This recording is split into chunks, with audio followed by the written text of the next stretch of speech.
మహాత్మా గాంధీ ఈ దేశానికి స్వాతంత్రం తీసుకొచ్చాడు. జాతిపితగా మనందరి చేత పూజింపబడతా ఉన్నాడు. అన్యాయంగా 6 మాసాల్లో తోటాలతో డే లైట్ మర్డర్ చేశారు. ఆయన రక్తం ఈ భూమి పొరల్లో ప్రవహిస్తూ ఉంది.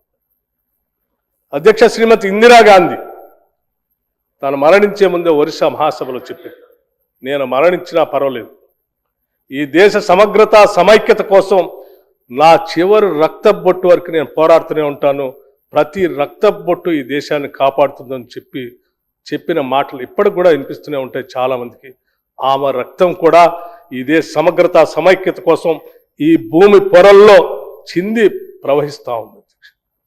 అట్లాగే రాజీవ్ గాంధీ అధ్యక్ష, ఈ దేశ విపత్కర పరిస్థితిలో ఉన్నప్పుడు పక్కనున్నటువంటి అనేక మంది కుట్రదారులు దేశం మీద దాడి చేస్తున్నప్పుడు ఈ దేశం కోసం నిటారుగా నిలబడి తన ప్రాణాలని అర్పించినటువంటి గొప్ప భారతరత్న శ్రీ రాజీవ్ గాంధీ.